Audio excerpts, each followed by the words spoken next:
Hello and welcome my dear students. I am Roshali ma'am from VM Academy Classes Nashik. हमने complete किया है हमारा chapter number 2 solutions.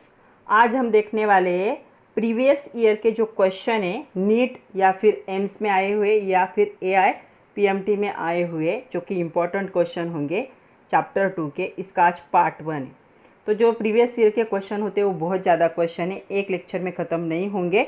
तो इस लेक्चर का आज क्या होगा, पार्ट 1। तो चलो देखते हैं NEET previous year questions chapter number 2 solution part 1 with VM academy Nashik. Okay चलो पहला क्वेश्चन देखो, नीट 2017 का क्वेश्चन है ये।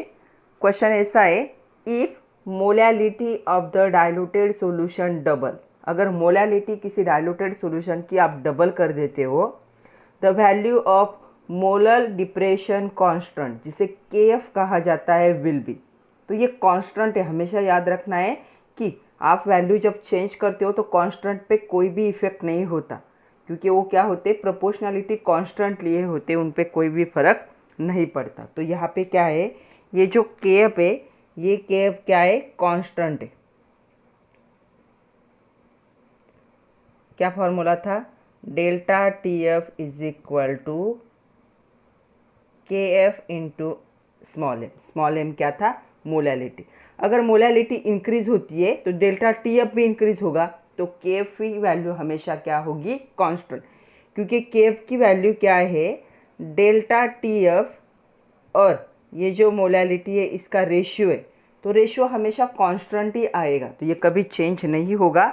तो जो KF है, molar depression constant, only depend on nature of the solvent, सिर्फ सॉल्वेंट पे, नेचर पे डिपेंड होता है, independent of the concentration of solution. उन्होंने क्या कहा है, सॉल्यूशन का डाइल्यूशन, तो ये सॉल्यूशन पे डिपेंड नहीं होता, इसीलिए यहाँ पे ये जो KF की वैल्यू है इस पर कोई फ़र्क नहीं पड़ेगा, ये अनचेंज रहेगी। सो यहाँ पे करेक्ट आंसर क्या होगा, option C is the correct answer. तो अनचेंज होगा KF। अगर आप क्या करते हो, मोलैलिटी डाइल्यूटेड सॉल्यूशन की डबल करते हो, ट्रिपल करते हो, कितनी भी बढ़ाओ, KF के वैल्यू पे कोई फर्क नहीं पड़ेगा, ये कांस्टेंट वैल्यू है, फिक्स वैल्यू। तो चलो सेकंड देखो, ये भी 2017 का एक क्वेश्चन है नीट का। Which of the following is depend on temperature. तो 4 क्वांटिटीज़ दी हमें और हमें पूछा गया है इनमें से कौन टेम्परेचर पे डिपेंड है। तो ये जो पहला है मोलैरिटी, ये डिपेंड होता है volume of solution which can be change with change in temperature.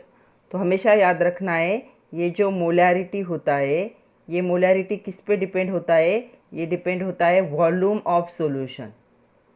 तो सॉल्यूशन का जो वॉल्यूम होगा इस पे ये क्या होगा, डिपेंड होगा। और ये वॉल्यूम क्या होता है, चेंज होता है अगर आप टेम्परेचर चेंज करो, क्यों, वेपर प्रेशर की वजह से। ये क्या होगा, चेंज विथ टेम्परेचर। अगर वॉल्यूम चेंज हुआ तो टेम्परेचर के साथ कौन चेंज होगा, फिर मोलैरिटी भी चेंज होगी। तो इसका आंसर क्या होगा, इसका आंसर होगा ऑप्शन ए, क्या होगा, करेक्ट ऑप्शन होगा कि मोलैरिटी जो है वो क्या होती है, टेम्परेचर के साथ चेंज होती है। Why, because it is depend on volume of solution and volume of solution changes with temperature. तो आंसर क्या होगा, मोलैरिटी। बाकी सारे जो टर्म है वो इंडिपेंडेंट ऑफ टेम्परेचर है, सिर्फ मोलैरिटी क्या है, डिपेंड होती है टेम्परेचर पे। सो option A is correct. See the third one, 2020 का क्वेश्चन ये MST नीट का। तो देखो क्या है, the mixture which shows positive deviation from Raoult's law. तो जो नॉन आइडियल गैसेस होते हैं, नॉन आइडियल सॉल्यूशन होते हैं, वो क्या है, पॉजिटिव और निगेटिव डेविएशन दिखाते हैं फ्रॉम राउल्ट्स लॉ। तो हमने बहुत सारे एग्जांपल देखे हैं पॉजिटिव और निगेटिव डेविएशन के। तो हमारे पास 4 ऑप्शन है, इसमें से हमें बताना है कि कौन सा मिक्सचर है जो क्या है, पॉजिटिव डेविएशन दिखाएगा फ्रॉम राउल्ट्स लॉ। तो यहाँ पे क्या होता है, हाइड्रोजन बॉन्डिंग की वजह से क्या होता है, यहाँ पे ये जो मिक्सचर होगा वो क्या दिखाएगा, पॉजिटिव डेविएशन। तो इसका आंसर होगा ऑप्शन डी। तो ऑप्शन डी, इथेनॉल और एसीटोन। तो हाइड्रोजन बॉन्ड जो होता है यहाँ पे क्या होता है, क्या होता है, थोड़ा सा वीक होता है बाय एडिशन ऑफ एसीटोन। तो पहले इथेनॉल में हाइड्रोजन बॉन्डिंग था, जैसे एसीटोन को ऐड कर दोगे तो हाइड्रोजन बॉन्डिंग क्या हो जाएगा, थोड़ा सा वीक बन जाएगा। तो यहाँ पे ये जो मिक्सचर होगा एसीटोन का और इथेनॉल का, ये क्या करेगा, पॉजिटिव डेविएशन दिखाएगा from the Raoult's law.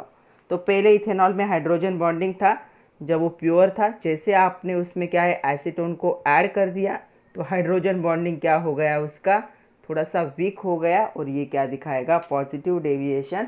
So option D is correct for this. See the next one, 2015 का क्वेश्चन है ये, which one is not equal to 0 for ideal solution. तो आइडियल नॉन आइडियल सोल्यूशन को हम detail में देख चुके हैं। हमें पता है आइडियल सोल्यूशन कौन होता है, जो राउल्ट्स लॉ को क्या करेगा, ओबे करेगा, वो क्या होगा, आइडियल सोल्यूशन। और आइडियल सोल्यूशन के लिए डेल्टा वी मिक्सिंग जो होता है वो भी क्या होता है, हमेशा 0। उन्होंने पूछा है which is not equal to 0, तो यहाँ पे हमें पता है डेल्टा वी मिक्सिंग ये क्या होता है आइडियल सोल्यूशन के लिए 0। क्यों, अगर आपने क्या कर दिया, सोल्यूट और सॉल्वेंट को मिक्स कर दिया और यहाँ पे आपका प्रोडक्ट क्या बना है, यहाँ पे सॉल्यूशन बना है, तो इसका जो वॉल्यूम था, इन दोनों का वॉल्यूम और ये वॉल्यूम क्या होता है, इक्वल। तो हमेशा ये जो है V इज इक्वल टू क्या होगा, V1 प्लस V2, तो ये हमेशा क्या आता है, इक्वल आता है।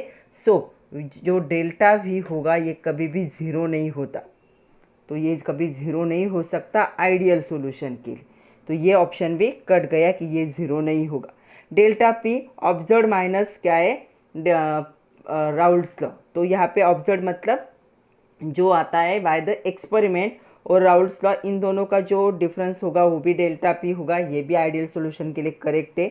डेल्टा H मिक्सिंग, तो डेल्टा H मिक्सिंग तो हीट, जितनी हीट इन दोनों रिएक्टेंट को लगती है अपने बॉन्ड ब्रेक करने के लिए, उतनी हीट यहाँ पे एब्जॉर्ब होती है during formation of new bond, जब प्रोडक्ट फॉर्म होता है।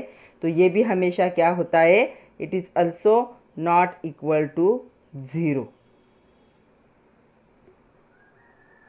सॉरी, यहाँ पे क्या आएगा, इक्वल टू 0 होगा ना, तो ये भी क्या होगा, 0 होगा। क्यों, हीट ना ही रिलीज हुई ना ही एब्सॉर्ब हुई।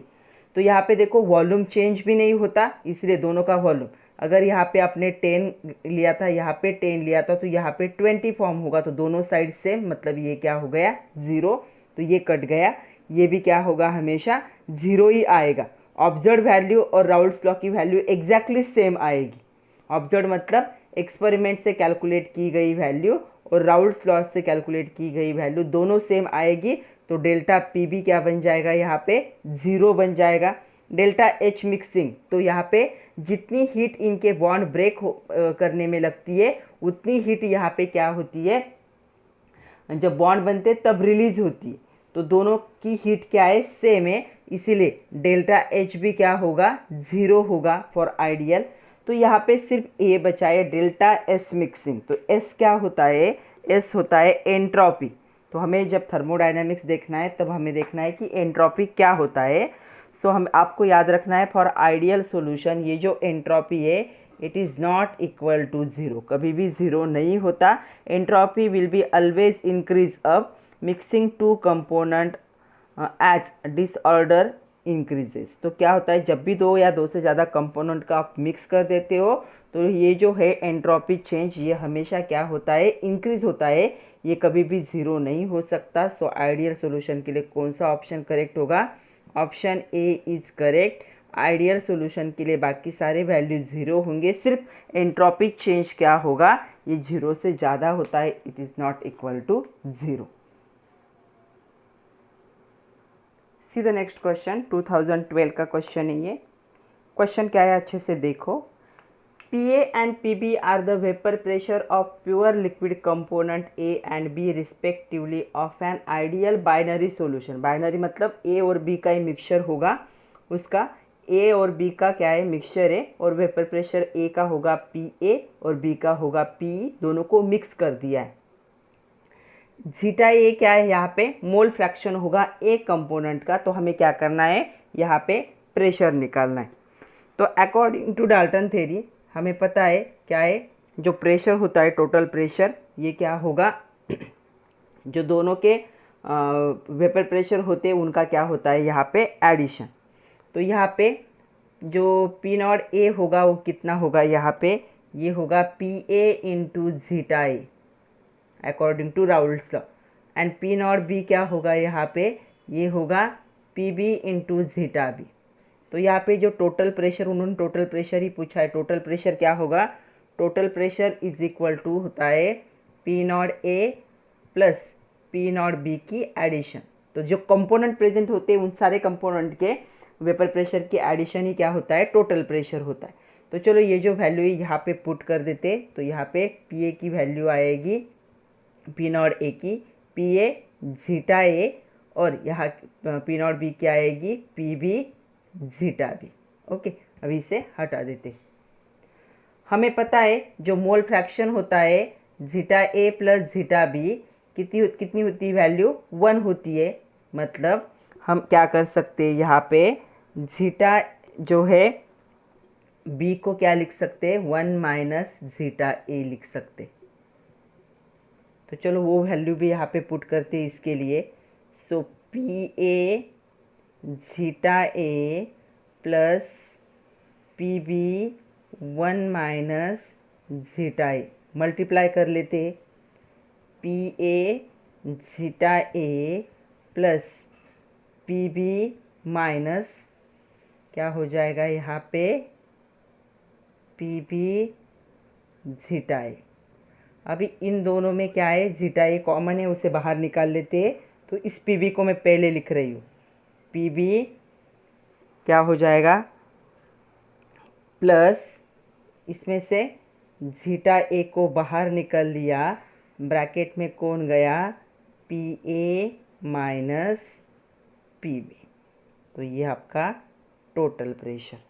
तो देखो ये जो ऑप्शन है ये कहीं पे मैच हो रहा है क्या टोटल प्रेशर के लिए, तो पी बी, तो इन दोनों में से एक होगा, जीटा ए। तो ये क्या है आपका correct option. So answer D क्या होगा, करेक्ट ऑप्शन होगा फॉर दिस वन। ये 2012 का क्वेश्चन था। उन्होंने दो बाइनरी मिक्सचर दिया था, मतलब दो ही कंपोनेंट का मिक्सचर था। तो ऐसे क्या किया हमने, टोटल प्रेशर को कैलकुलेट किया। तो आंसर क्या होगा, option D is correct for this. See the next one, 6 number, the mole fraction of solute. मतलब हमें क्या कैलकुलेट करना है, हमें कैलकुलेट करना है जीटा 2। तो सोल्यूट को हमेशा 2 नंबर देते हैं हम, सॉल्वेंट को 1 नंबर देते हैं। तो मोल फ्रैक्शन सोल्यूट का कैलकुलेट करना है, मतलब जीटा 2 कैलकुलेट करना है, कितना होगा। सॉल्यूशन दिया है 1 मोलर। 1 मोलर क्या है, सॉल्यूशन है। अभी 1 मोलर सॉल्यूशन का मीनिंग समझ लो। 1 मोलर सॉल्यूशन का मीनिंग क्या होता है कि जब आप 1 मोल सोल्यूट को क्या करोगे, 1 मोल सोल्यूट को जब आप क्या करते हो, 1 किलोग्राम ऑफ सॉल्वेंट में डिजॉल्व करते हो, तब वो क्या बनता है, वो होता है यहाँ पे 1 मोलर। तो 1 मोलर का मीनिंग होता है, 1 molar solution means 1 litre mole solute present in 1 kilogram solvent. तो 1 किलोग्राम मतलब कितना हो जाएगा, 1000 ग्राम इतना क्या होगा सॉल्वेंट। ओके, तो अभी हमें जब क्या है जीटा 2 कैलकुलेट करना है, तो क्या फॉर्मूला हो जाएगा जीटा 2 का सोल्यूट के लिए, हमें नंबर ऑफ मोल्स चाहिए सोल्यूट के, वो तो हमारे पास प्रेजेंट है 1 mole, upon number of moles of solvent plus solute. तो सॉल्वेंट के हमें क्या करने पड़ेंगे, number of mole find out करने पड़ेंगे। तो number of moles find out करते, तो मैं यहाँ पे लिख रही हूँ number of moles of solute हमें पता है कितने, 1 मोल जब 1 किलोग्राम में डिजॉल्व होते तब क्या होता है, ये प्रेजेंट होता है। तो चलो अभी हम क्या करेंगे, हम नंबर ऑफ मोल सॉल्वेंट के निकालेंगे। तो नंबर ऑफ मोल का फॉर्मूला क्या होगा सॉल्वेंट के लिए, सॉल्वेंट को हम 1 नंबर देते, मास गिवन, मास कितना है 1000 ग्राम, डिवाइड बाय मोलर मास। अभी जब एक्वियस कहा जाता है इसका मीनिंग क्या होता है, वाटर, और वाटर का मोलर मास कितना होगा, 2 + 16 कितना होता है 18। मैंने बहुत बार आप लोगों को बताया कि इसका 18 होता है, याद रखो। तो ये होगा 18। इसे सिंप्लीफाई कर लो या फिर ऐसा ही रखो, यहाँ पे जाने के बाद सिंप्लीफाई करो, जैसा आप लोग इजी समझो। वैसा आप कर सकते हो। एक तो सिंप्लीफाई यहीं पे कर लो, यहाँ पे पॉइंट में लिखो, या फिर ये वैल्यू एज इट इज़ यहाँ पे पुट कर दो। तो चलो अभी हमें क्या करना है, हमारे पास n1 भी है और हमारे पास n2 भी है, तो हम क्या करेंगे, जीटा 2 को कैलकुलेट करेंगे। n1 है हमारा 1000 डिवाइड बाय 18। तो चलो अभी हमें क्या करना है, हमें कैलकुलेट करना है जीटा को। जीटा क्या होता है, वो होता है molar mass. So zeta 2 is equal to n2 की वैल्यू कितनी है 1 डिवाइड बाय 1 प्लस 1008 अपॉन 18। तो क्या हो जाएगा ये 1 अपॉन, देखो क्या होगा 18 प्लस 1008, 1000 था ना, 1000 डिवाइड बाय 18, मतलब ये हो जाएगा 18, ये 18 नीचे ऊपर चला जाएगा 1018। तो इसे आप लोग क्या करो, डायरेक्ट सॉल्व करो या फिर लॉग टेबल यूज़ करो, आपको ये आंसर मिलेगा 0.01768, मीन्स इट इज़ अप्रॉक्सीमेटली 0.018। तो जब भी आपको अप्रॉक्सीमेटली वैल्यू पता होती है तो इसे आपने 1000 भी थोड़ी देर के लिए 1000 एज्यूम किया तो भी आपको 0.018 के आसपास क्या है आंसर मिल जाता। तो यहाँ पे आंसर क्या होगा इसका, ऑप्शन बी इज़ करेक्ट। तो आंसर क्या होगा, ऑप्शन बी, मोल फ्रैक्शन कैसे कैलकुलेट किया एक्वियस सॉल्यूशन का, बाय यूजिंग द फॉर्मूला। कौन सा फॉर्मूला था मोल फ्रैक्शन का, जिसका हमें मोल फ्रैक्शन फाइंड आउट करना है। सपोज हमें सोल्यूट का करना था तो सोल्यूट को हमने क्या है फर्स्ट नंबर सेकंड नंबर दिया, तो क्या था यहाँ पे उसके number of mole divide by पूरे सॉल्यूशन के नंबर ऑफ मोल। तो इसमें से एक मोल हमें पता थे, पहले हमने क्या किए एक मोल कैलकुलेट किए सॉल्वेंट के, फिर वैल्यू पुट किए और कैलकुलेट किया तो हमें कितना आंसर मिला 0.018 अप्रॉक्सीमेटली। तो ऑप्शन बी क्या होगा करेक्ट। ये 2005 का नीट का क्वेश्चन था। सी द नेक्स्ट क्वेश्चन 2006 का क्वेश्चन है ये। A solution of acetone and ethanol. Already हम एक और क्वेश्चन इसी पे देख चुके हैं, एसीटोन और इथेनॉल के मिक्सचर पे। तो जो एसीटोन इन इथेनॉल का जो मिक्सचर होगा, ये जो सॉल्यूशन होगा, इन चारों में से कौन सा ऑप्शन दिखाएगा। क्या ये पॉजिटिव डेविएशन दिखाएगा फ्रॉम राउल्ट्स लॉ, बिहेव करेगा नॉन आइडियल सॉल्यूशन जैसा, या फिर ये ओबे करेगा राउल्ट्स लॉ को, या फिर निगेटिव डेविएशन दिखाएगा फ्रॉम द राउल्ट्स लॉ। तो यहाँ पे देखो ये जो सॉल्यूशन होता है एसीटोन इन इथेनॉल, ये क्या करता है, ये दिखाता है positive deviation from Raoult's law. Because ethanol के जो मॉलिक्यूल होते हैं उनमें स्ट्रॉन्ग हाइड्रोजन बॉन्ड होता है। जैसे इसमें हम एसीटोन को ऐड कर देते हैं तो यहाँ पे क्या हो जाएंगे, वो मॉलिक्यूल क्या होंगे, ब्रेक हो जाएंगे हाइड्रोजन बॉन्ड के, और इथेनॉल क्या हो जाएगा, होलाटाइल हो जाएगा। तो हाइड्रोजन बॉन्ड की वजह से वो क्या था, इतना ज़्यादा होलाटाइल नहीं था, लेकिन एसीटोन को ऐड करने के बाद हाइड्रोजन बॉन्ड ब्रेक हो जाएंगे और वो क्या हो जाएगा, होलाटाइल होगा, इसलिए उसका वेपर प्रेशर इंक्रीज होगा as observe by the Raoult's law. तो क्या दिखाएगा, पॉजिटिव डेविएशन। तो इसका आंसर क्या होगा, ऑप्शन ए। तो पॉजिटिव डेविएशन का ही एग्जाम्पल है ये एसीटोन प्लस इथेनॉल। तो ये पॉजिटिव डेविएशन दिखाएगा, क्यों, क्योंकि इथेनॉल जब सिंगल था उसमें हाइड्रोजन बॉन्डिंग थे, उसका वेपर प्रेशर कम था। एसीटोन को ऐड किया तो हाइड्रोजन बॉन्ड ब्रेक हुए और वेपर प्रेशर इंक्रीज हो गया। तो कौन सा डेविएशन दिखाएगा, positive deviation from Raoult's law. So option A is correct. See the next one 8 number 2005 का क्वेश्चन है। क्वेश्चन क्या है, a vapour pressure of the two liquid P and Q are 80 and 60 torr. तो क्या दिया है हमें गिवन है, मैं यहीं पे लिख रही हूँ, P नॉट, P दिया है किसका, P का कितना दिया है 80 टॉर दिया है, और जो वेपर प्रेशर है Q का वो कितना दिया है हमें 60 टॉर प्रोवाइड किया है। ओके, हमें उसके साथ क्या दिया है, यहाँ पे मोल्स दिए, मतलब P के मोल कितने हैं 3 है और Q के मोल कितने हैं 2 है। हमें क्या करना है, टोटल प्रेशर फाइंड आउट करना है। तो टोटल प्रेशर का फॉर्मूला क्या होता है, total pressure is equal to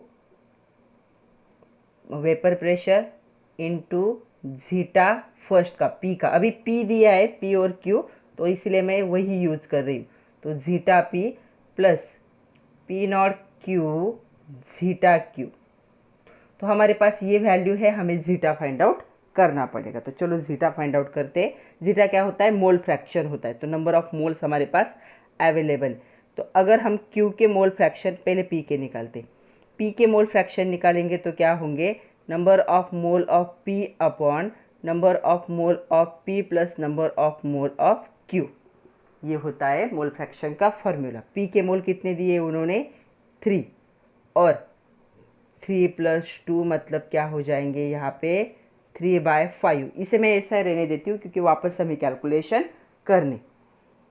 okay, उसके बाद जो मोल फ्रैक्शन होगा क्यू का वो कितना आएगा, देखो mole fraction of Q upon mole fraction of P upon plus mole fraction of Q, total solution का लेते हैं ना, तो यहाँ पे होगा 2/3 + 2 मतलब ये होगा 2/5।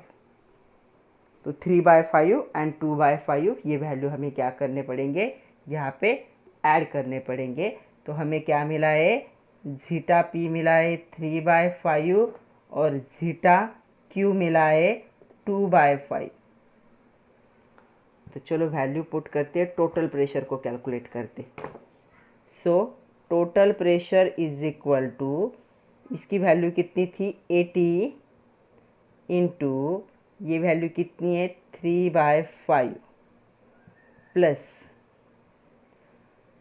क्यू की वैल्यू कितनी है 60 प्लस इसकी वैल्यू कितनी, वो मोल फ्रैक्शन 2/5। तो देखो यहाँ पे डिवाइड करते तो पॉइंट से मल्टीप्लाई, तो ये और इजी हो गया है अभी। ओके, तो यहाँ पे ये कितना हो जाएगा 16 इंटू 3 प्लस 12 इंटू 2, तो ये होगा 48 + 24, तो आपका आंसर आएगा 72 टॉर। तो क्या 72 टॉर कहीं पे ऑप्शन है यहाँ पे, तो देखो 72 टॉर नहीं है बट इसके नियर बाय है, को क्या है 70 टॉर, इतना क्या है आंसर है। सो ऑप्शन क्या होगा, ए करेक्ट होगा। जब आपका ऑप्शन एग्जैक्टली मैच नहीं होता तो क्या करोगे, नियर बाय ऑप्शन देखना होता है हमेशा जेईई नीट के एग्ज़ाम में। तो इसका आंसर क्या होगा, ऑप्शन ए कितना होगा, approximately total vapour pressure solution का ये होगा 70 टॉर, इतना हो सकता है। चलो नेक्स्ट क्वेश्चन देखो, 2020 का क्वेश्चन है ये। क्वेश्चन है the freezing point depression constant KF of benzene. तो हमें क्या प्रोवाइड किया है, KF प्रोवाइड किया है, कितना है 5.12 किलोग्राम पर मोल, इतना। The freezing point depression for solution of the molality, molality भी प्रोवाइड किए, कितनी है 0.078 मोलर। तो हमें क्या फाइंड आउट करना है, हमें फाइंड आउट करना है यहाँ पे डेल्टा TF कितना होगा। तो डेल्टा TF क्या है, कितना है, ये फाइंड आउट करना है हमें। क्या फार्मूला होता है, delta TF is equal to होता है F KF इंटू मोलैलिटी। तो एकदम इजी, सिर्फ वैल्यू पुट करने और कैलकुलेट करने। तो सिर्फ न्यूमेरिकल दिखता बड़ा है लेकिन इसका आंसर बहुत छोटा है, 0.12 टू 5.12 इंटू 0.078, ये मल्टीप्लिकेशन आपको करनी पड़ेगी। तो ये मल्टीप्लिकेशन करेंगे तो हमें आंसर मिलता है 0.399 केल्विन। तो ये क्या है, अप्रॉक्सीमेटली इक्वल टू 0.40 केल्विन से। तो कौन सा ऑप्शन करेक्ट होगा इसके लिए, इसके लिए होगा ऑप्शन बी करेक्ट होगा। तो इस MCQ का आंसर क्या होगा, ऑप्शन बी। तो हमें फ्रीजिंग पॉइंट डिप्रेशन कांस्टेंट दिया था, फ्रीजिंग पॉइंट डिप्रेशन पूछा था और मोलैलिटी भी प्रोवाइड की थी। तो हमने क्या किया, वैल्यू पुट करके कैलकुलेट किया। तो ये आ रहा है, राउंड अप करोगे तो 0.40 होगा। तो ऑप्शन बी क्या होगा इसके लिए करेक्ट होगा। See the next question 10 number NEET 2015 का क्वेश्चन है ये। Which one of following electrolyte has the same value of van't Hoff factor. Van't Hoff factor को आई से डिनोट किया जाता है, तो ये नंबर ऑफ पार्टिकल पे डिपेंड होता है। जितने नंबर ऑफ पार्टिकल उतना क्या होता है, वेंट ऑफ फैक्टर। तो उस पर ये डिपेंड होगा। तो हमें बताना है कि ये जो है दिया हुआ इलेक्ट्रोलाइट इसका और किसके साथ इक्वल होगा। तो पहले हम देखते हैं कि Al2SO4 थ्राइस के लिए वेंट ऑफ फैक्टर कितना आएगा।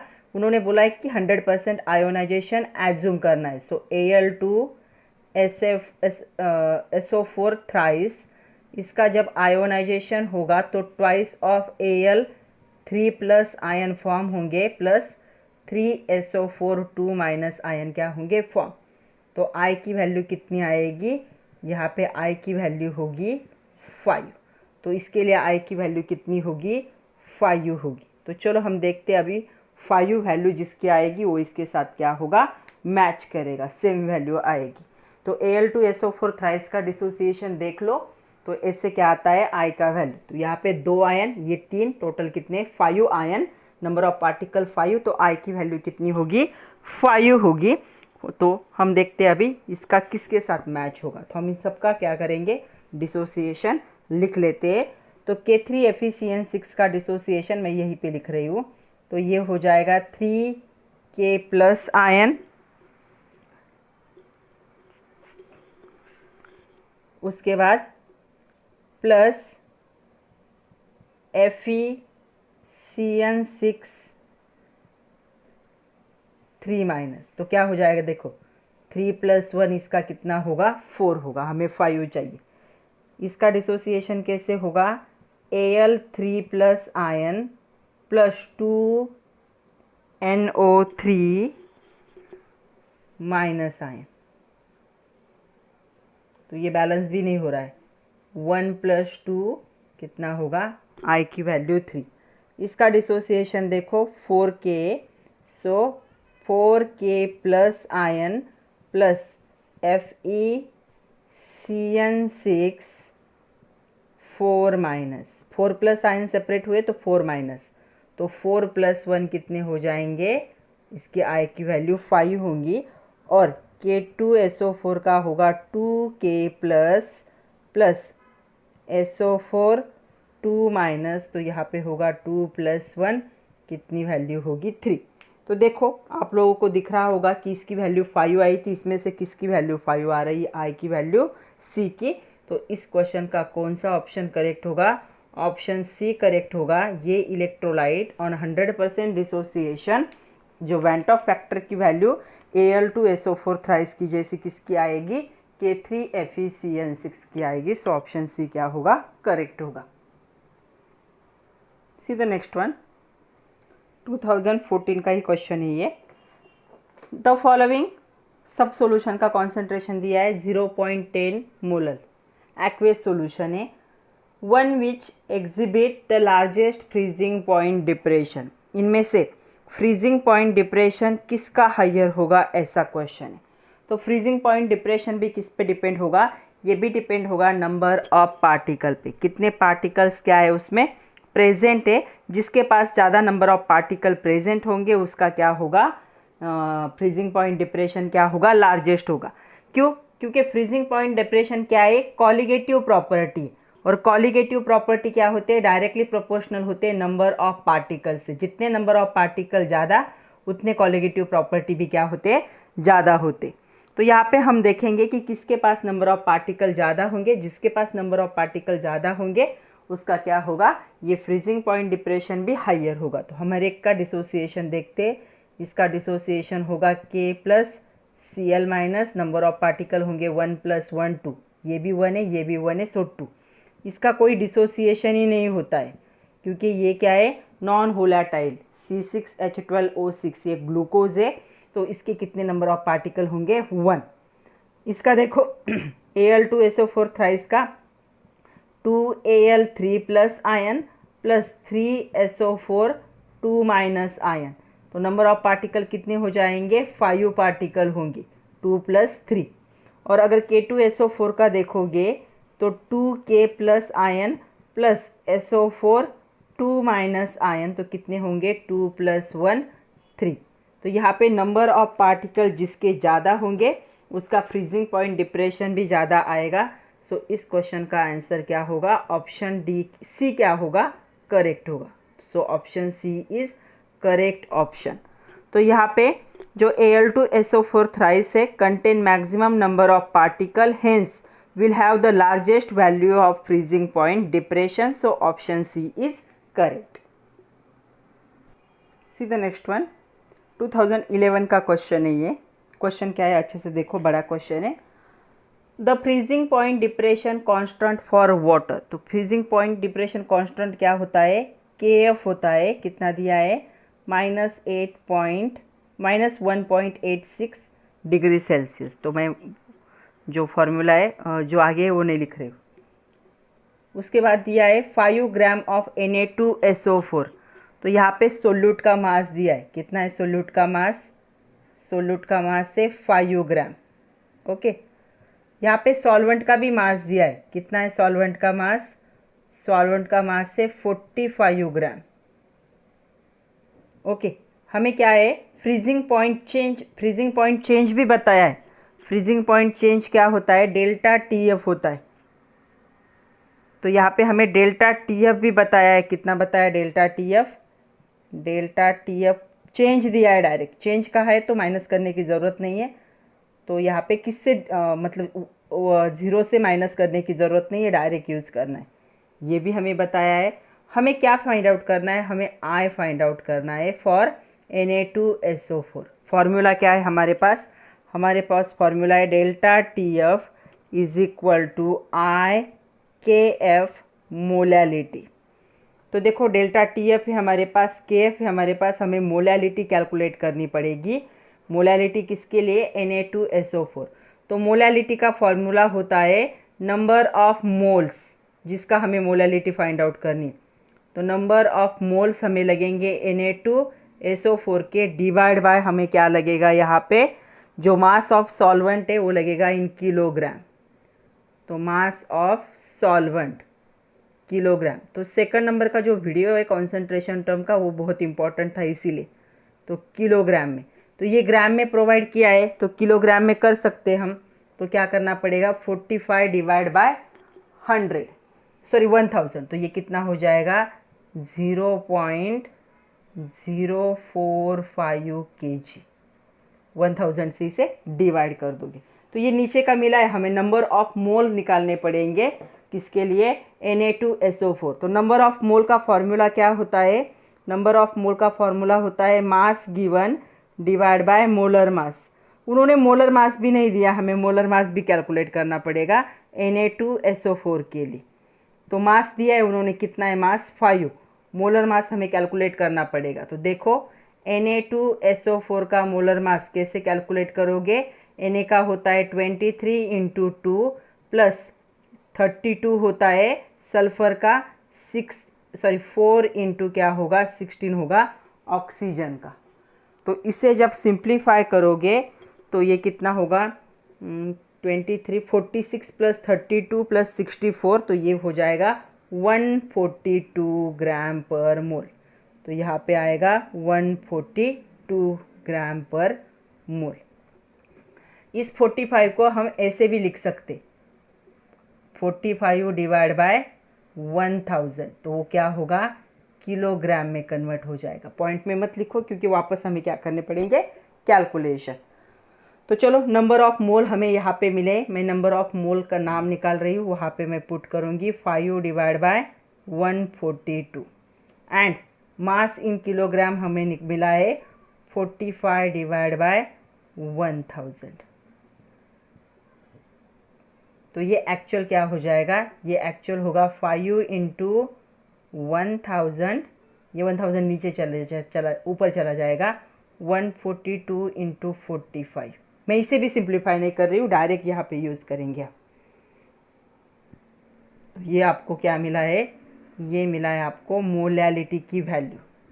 ज़्यादा सिंप्लीफिकेशन मत करो, क्यों, क्योंकि वापस कैलकुलेशन करनी है, तो इसे मैं ऐसा ही यूज़ करूँगी इस साइड में।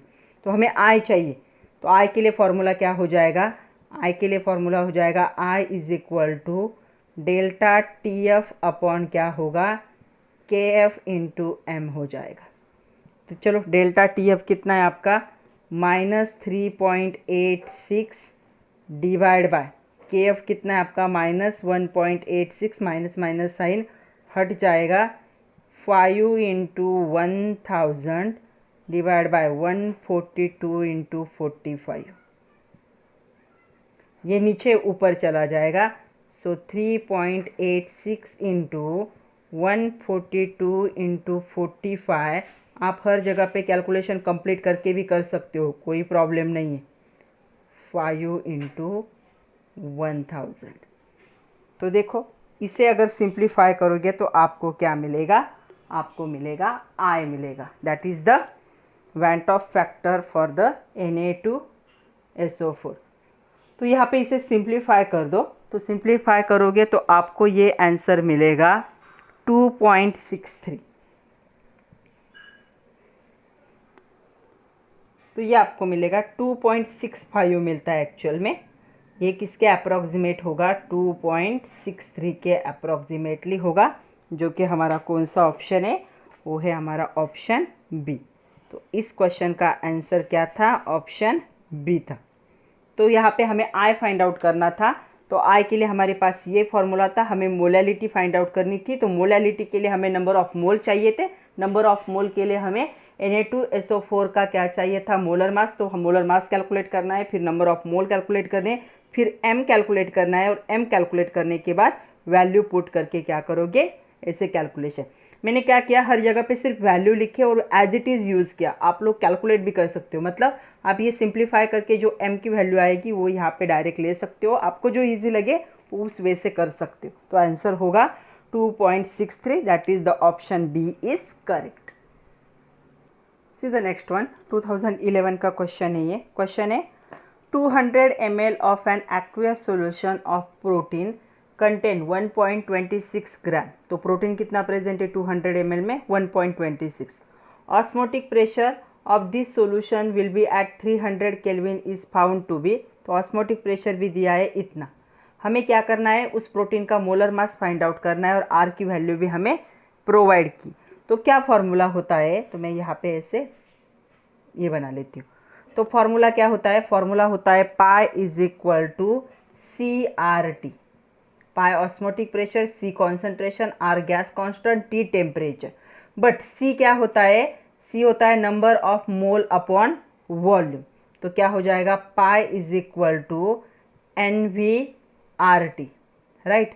बट N क्या होता है, number of mole is equal to क्या होता है, मास गिवन, मतलब weight of the substance divide by molar mass. तो प्रोटीन का वेट ऊपर लोगे, मोलर मास नीचे लोगे, तो आपको नंबर ऑफ मोल मिलेंगे। मतलब ये फॉर्मूला अगर अच्छे से देखोगे तो ये फॉर्मूला क्या हो जाएगा, यहाँ पे ये फॉर्मूला हो जाएगा पाई इज इक्वल टू, यहाँ पे n की value weight upon molar mass डालनी है, तो यहाँ पे होगा W1 लिखती हूँ मैं, W1 इंटू क्या हो जाएगा यहाँ पे, और यहाँ पे वॉल्यूम भी लीटर में चाहिए। तो यहाँ पे ml में दिया है, तो यहाँ पे वो भी लीटर में चाहिए। तो मैं यहीं पे आप लोगों को दिखाती हूँ। तो क्या हो जाएगा, यहाँ पे आएगा W1 अपॉन क्या होगा, मोलर मास, राइट। वॉल्यूम क्या होगा नीचे, जो वॉल्यूम होगा वो डिवाइड बाय 1000। क्यों हो, क्यों क्या है, ml में दिया है, हमें लीटर में कन्वर्ट करना है, तो RT। तो ये 1000 ऊपर चला जाएगा, तो ये W1 1000 ऊपर आ गया, इंटू RT डिवाइड बाय जो वॉल्यूम होगा, वॉल्यूम इंटू मोलर मास। तो हमें मोलर मास ही फाइंड आउट करना है। तो मोलर मास के लिए क्या हो जाएगा फॉर्मूला, मोलर मास को जो है डिनोट किया जाता है M2 से, मैं डायरेक्ट M2 लिख रही। तो molar mass is equal to formula क्या हो जाएगा, देखो molar mass is equal to हो जाएगा यहाँ पे W1 1000 RT divide by volume into pi. तो चलो सारे वैल्यू हमारे पास अवेलेबल है, सिर्फ वैल्यू पुट करने और कैलकुलेट करने। तो देखो m2 इज इक्वल टू, मैं यहाँ पे पहले वैल्यू पुट करती हूँ, W2 कितना दिया है, वेट 1.26, सो 1.26 इंटू 1000, यहाँ पे R की वैल्यू कितनी है 0.083, टेम्परेचर केल्विन में चाहिए तो केल्विन में ही दिया है, कितना है 300, डिवाइड बाय वॉल्यूम कितना है 200, और पाई की वैल्यू भी प्रोवाइड की है यहाँ पे 2.57 इंटू 10⁻⁻3। सारे वैल्यू हमने पुट किए, ये 10⁻⁻, जो -3 ऊपर जाके 10⁻+3 हो जाएगा, और ये 10⁻⁻ ऑलरेडी ऊपर क्या था 3 था, तो ये 10⁻⁻ कितना हो जाएगा, टोटल 6 हो जाएगा। इसे मैं यहाँ से हटा रही हूँ, ऊपर चला गया। ये 2 0 इस 2 0 के साथ क्या हो जाएंगे, कैंसिल हो जाएंगे। ओके, उसके बाद और कुछ सिंप्लीफिकेशन हो सकता है क्या, और कुछ सिंप्लीफिकेशन नहीं हो सकता। बाकी जो रिमेनिंग है उनका मल्टीप्लिकेशन क्या आएगा, 0.06103891 इंटू 10⁻6। तो देखो अभी m2 की वैल्यू क्या हो जाएगी, तो देखो वैल्यू क्या हो गया अभी ये जो डिजिट है 6 पॉइंट उस साइड शिफ्ट होगा, 1 2 3 4 5 6, तो यहाँ पे आएगा। सो 61038.9 ग्राम पर मोल, 91 कर लेती हूँ मैं, ग्राम पर मोल क्या होगा आंसर। कहीं पे मैच हो रहा है क्या, तो यहाँ पे मैच हो रहा है, देखो। तो इसका क्या होगा, इसका आंसर होगा option D is correct for this. तो ऑप्शन डी क्या होगा, करेक्ट होगा। मोलर मास क्या होगा यहाँ पे, this one. See the next one, 2010 का क्वेश्चन है ये।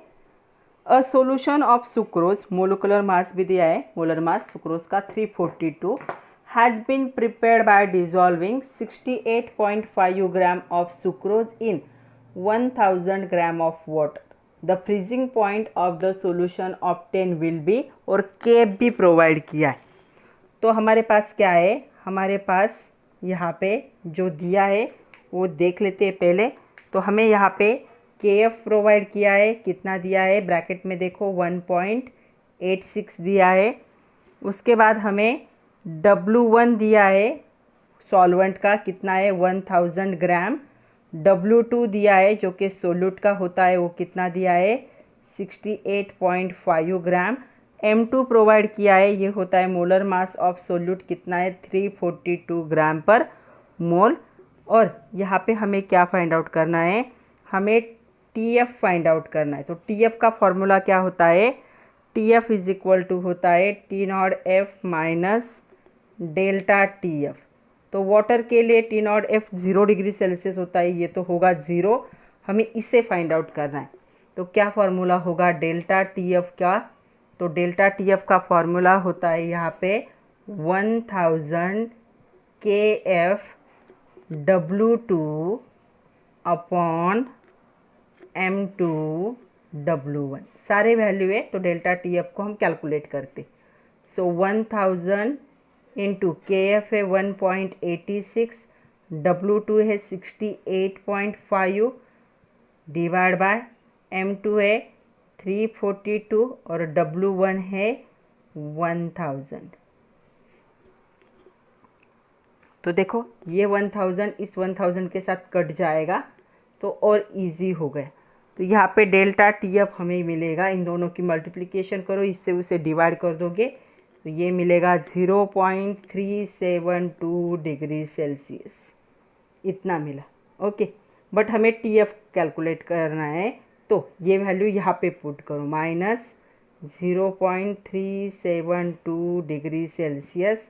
तो आपका TF कितना होगा, माइनस 0.372 डिग्री सेल्सियस। तो ये आंसर है क्या कहीं पे आपके ऑप्शन में, तो देखो ऑप्शन में ये आंसर कहीं पे है, यस, माइनस साइन है देखो। तो ये होगा, इस क्वेश्चन का आंसर क्या होगा, ऑप्शन ए क्या होगा, करेक्ट ऑप्शन होगा। यहाँ पे जो फ्रीजिंग पॉइंट होगा सॉल्यूशन का, ये कितना होगा, माइनस 0.372 डिग्री सेल्सियस, इतना होगा। सी द नेक्स्ट वन, 2009 का क्वेश्चन है ये। 0.0020 molar aqueous solution of an ionic compound भी दिया है, freeze at -0.00732 degree Celsius. Number of moles of ions which 1 mole of ionic compound produce on being dissolve in the water will be. Number of moles calculate करने मतलब हमें I calculate करना है। क्या क्या दिया है देखो यहाँ पे, डेल्टा टी नॉट एफ दिया है, कितना है वो यहाँ पे -0.00732 डिग्री सेल्सियस यहाँ पे दिया है देखो। उसके बाद दिया है के एफ दिया है, ब्रैकेट में दिया है देखो 1.86। मोलैलिटी प्रोवाइड की है कितनी, 0.0020, इतनी हमें आई फाइंड आउट करना है। तो आई फाइंड आउट करने के लिए फॉर्मूला क्या है, delta T F is equal to I K F M. हमारे पास डेल्टा टी एफ नहीं है, तो डेल्टा टी एफ का फॉर्मूला क्या होता है, delta T F is equal to होता है T not F minus T F.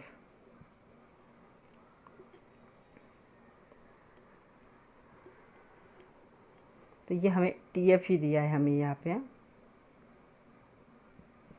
ये हमें टी एफ दिया है, टी नॉट एफ ने। तो देखो वाटर के लिए ये वैल्यू होती है 0 माइनस ऑफ माइनस 0.00732। तो ये वैल्यू क्या हो जाएगी, माइनस माइनस प्लस 0.0732 इतना हो जाएगा। तो ये वैल्यू यहाँ पे पुट करोगे तो आई के लिए फॉर्मूला क्या हो जाएगा, I is equal to delta T F upon K F into M.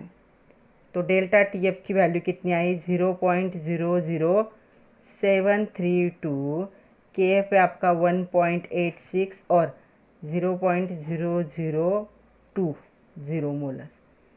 तो क्या करो, एक्सपोनेंट में कन्वर्ट करो, एक्सपोनेंट में कन्वर्ट करोगे तो इजी हो जाएगा। और तो एक्सपोनेंट में कन्वर्ट करो और फिर सॉल्व करो इसे, तो आपको ये आंसर मिलेगा अप्रॉक्सीमेटली 2 आएगा।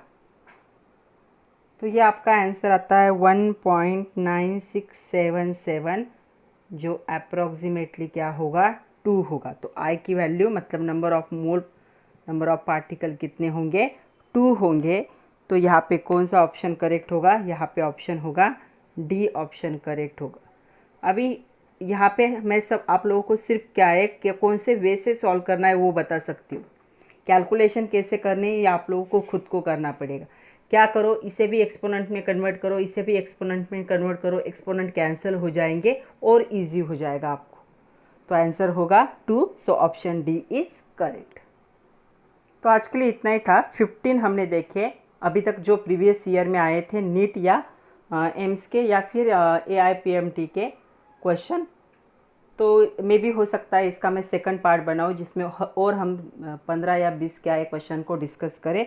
तो आप पहले कंसेप्ट को क्लियर कीजिए, थोड़ा सा आपको क्या है जो कैलकुलेशन का आपका स्किल है उसे थोड़ा सा बढ़ाना पड़ेगा, तभी ये क्वेश्चन आपको ईजी लगेंगे। तो पढ़ते रहिए। All the best and thank you very much my dear students.